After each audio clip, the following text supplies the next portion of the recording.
다윗이 이 슬픈 노래로 사울과 그의 아들 요나단을 조상하고 명령하여 그것을 유다 족속에게 가르치라 하였으니 곧 활노래라. 야살의 책에 기록되었으되 이스라엘아, 내 영광이 산 위에서 죽임을 당하였도다. 오호라, 두 용사가 엎드려졌도다. 이 일을 가데에도 알리지 말며 아스글론 거리에도 전파하지 말지어다. 블레셋 사람들의 딸들이 즐거워할까, 할례받지 못한 자의 딸들이 개가를 부를까 염려로다. 길보아 산들아, 너희 위에 이슬과 비가 내리지 아니하며 짐을 낼 밭도 없을지어다. 거기서 두 용사의 방패가 버림바 되민이라. 곧 사울의 방패가 기름 부음을 받지 아니함 같이 되미로다. 죽은 자의 피에서 용사의 기름에서 요나단의 활이 뒤로 물러가지 아니하였으며 사울의 칼이 헛되이 돌아오지 아니하였도다. 사울과 요나단이 생전에 사랑스럽고 아름다운 자이러니 죽을 때에도 서로 떠나지 아니하였도다. 그들은 독수리보다 빠르고 사자보다 강하였도다. 이스라엘 딸들아, 사울을 슬퍼하여 울지어다. 그가 붉은 옷으로 너희에게 화려하게 입혔고 금노리개를 너희 옷에 채웠도다. 오호라, 두 용사가 전쟁 중에 엎드러졌도다. 요나단이 내 산 위에서 죽임을 당하였도다. 내 형 요나단이여, 내가 그대를 애통함은 그대는 내게 심히 아름다움이라. 그대가 나를 사랑함이 기이하여 여인의 사랑보다 더하였도다. 오호라, 두 용사가 엎드려졌으며 싸우는 무기가 망하였도다 하였더라. 할렐루야.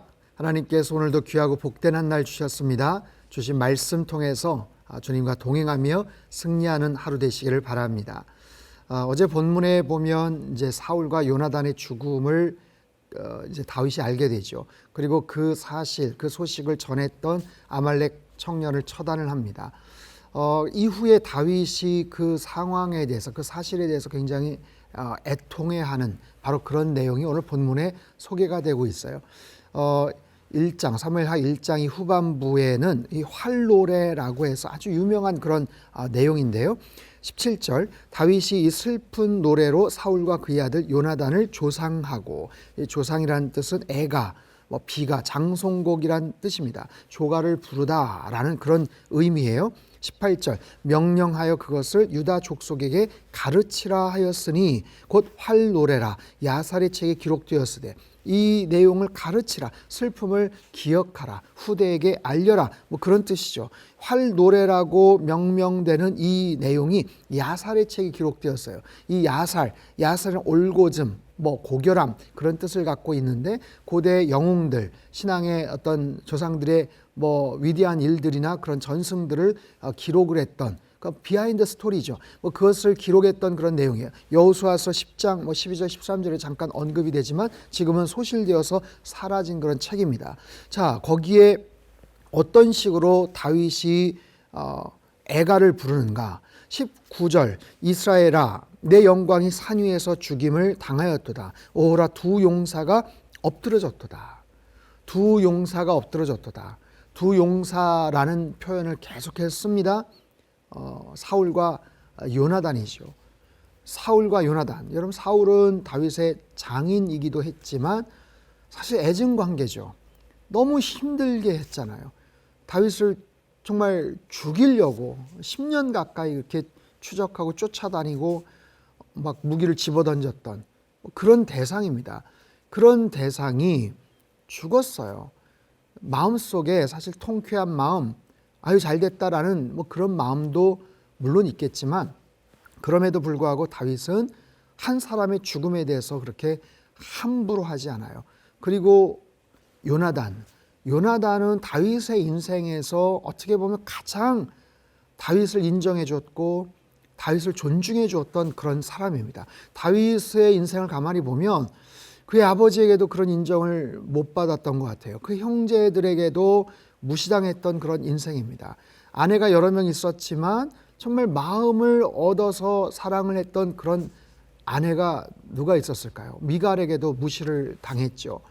아들도 마찬가지예요. 자녀들 통해서도 존중을 받거나 정말 친밀한 그런 사랑의 관계를 별로 볼 수가 없었습니다.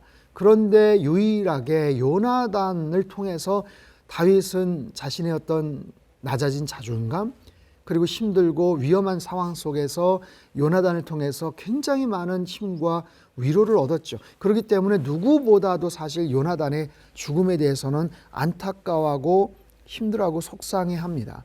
여러분, 오늘 본문을 가만히 보면 참 다윗이 위대한 게 갑작스러운 그 비보를 접하지 않습니까? 이 굉장히 심경이 복잡하거든요.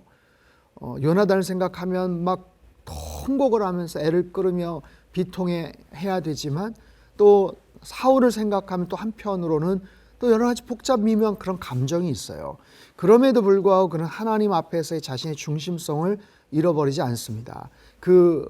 아말렉 청년을 처단할 때도 여호와의 기름 부음 받은 자를 네가 함부로 여겼다. 하나님을 경외하는, 하나님을 존중하고 하나님의 뜻을 경외하는 것을 그는 놓치지 않죠. 그리고 또한 이 상황이 초래된 그 적들, 블레셋의 적들, 20절을 보면 이 일을 가드에도 알리지 말며 아스글론 거리에도 전파하지 말지어다. 블레셋 사람들의 딸들이 즐거워할까? 할례 받지 못한 자의 딸들이 개가를 부를까? 염려로다. 이 소문이 나지 않게 하라라는 거예요. 할례 받지 못한 자의 딸들.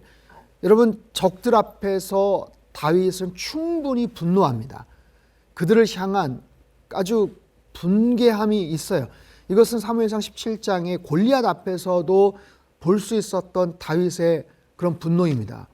할례 받지 않은 저자가 엄청난 거인이잖아요. 그럼에도 불구하고 다윗의 마음속에는 그 적들을 향한 엄청난 적대감 그리고 분노가 있었어요. 여기 본문에도 마찬가지예요. 또한 요나단을 향한 충분한 애도, 아주 깊은 슬픔에 대해서 다윗은 충분히 표현을 해요. 그런가 하면 사울, 굉장히 복잡 미묘할 그런 상황이고 그런 감정일 텐데도 그런 상황 속에서도 사울을 향한 한 인간의 죽음, 그것도 왕이었던 자의 그 죽음에 대해서 인간적인 예우를 갖춥니다. 도리를 갖춥니다. 그러니까 오늘 활노래의 이 전체적인 내용을 보면 다윗의 어떤 인간적인 아주 면모, 따뜻한 그런 정서, 그리고 그가 대인배, 어떤 왕으로서의 자질을 가진 그런 품격, 어떤 리더십, 이런 부분들을 우리가 볼 수 있어요. 아주 이 복잡한 심경들이 활노래에 품격 있게 잘 담겨져 있음을 볼 수가 있습니다. 활노래라는 것은 이게 왜 활노래인가? 다윗과 요나단의 관계 속에서 이 활이라는 이 메타포, 이 은유는 굉장히 중요하죠. 활을 쏴서 화살이 어디만큼 갔는지 그걸 가지고 서로가 합을 맞추고 또 사인을 주고받지 않습니까?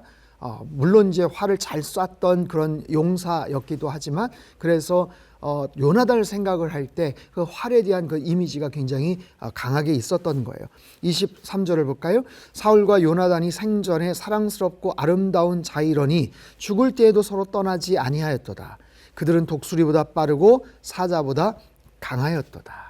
독수리보다 빠르고 사자보다 강하였도다. 사실 이 내용은 굉장히 근사하지만 약간의 미사여구라고 말할 수 있어요. 조금 의례적인 어떤 근사한 형식적인 문구요 칭송이기도 하고 자신의 그 사울을 향한 미움을 좀 승화시킨 그런 표현이기도 합니다. 25절 오호라 두 용사가 전쟁 중에 엎드러졌도다. 요나단이 내 산 위에서 죽임을 당하였도다.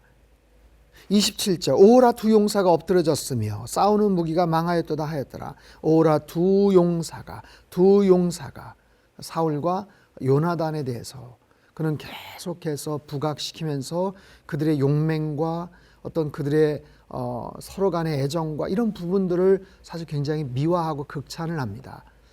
이거는 굉장히 의례적일 수 있어요. 하지만 다윗의 정말 진짜 중심, 진심이 드러나는 곳은 사실 26절이에요. 내 형 요나단이여 내가 그대를 애통함은 그대는 내게 심히 아름다움이라. 그대가 나를 사랑함이 기이하여 여인의 사랑보다 더하였도다. 이것은 다윗의 진심입니다. 다른 부분들은 다윗이 왕으로서 어떤 품격을 갖고 굉장히 의례적이고 뭔가 예우를 갖춘 그런 격이 있는 어떤 그런 글이라면 26절은 정말 마음속에 요나단을 향한 그런 애통해하는 마음, 속상해하는 마음이 담겨져 있어요. 사무엘 후반부에 보면은 그 압살롬이 죽었을 때도 그렇게 속상해하고 비탄한 그런 감정을 표현하는데 요나단을 향한 그런 마음들이 여기에서도 나옵니다. 여러분, 이 본문을 통해서 다윗의 새로운 어떤 면모를 볼 수 있어요. 사자같이 용감한 용맹한 그런 다윗의 어떤 모습도 있지만 다윗은 사실 음악가고 시인이죠. 너무너무 멋진 정말 소녀 감성의 여린 그런 시적 표현들이 여기에 쫙 소개가 되지 않습니까? 다윗은 정말 하나님 앞에서 또 광야에서 많이 이렇게 단단해진 그런 내면을 갖고 있었고요. 600명이나 되는 자기 휘하의 부하들을 잘 통솔하고 이끌었던 그런 리더십을 갖고 있습니다. 근데 왕이 되려면 그거보다 한 단계 더 진화해야죠. 더 넓은 품을 갖고 있어야죠.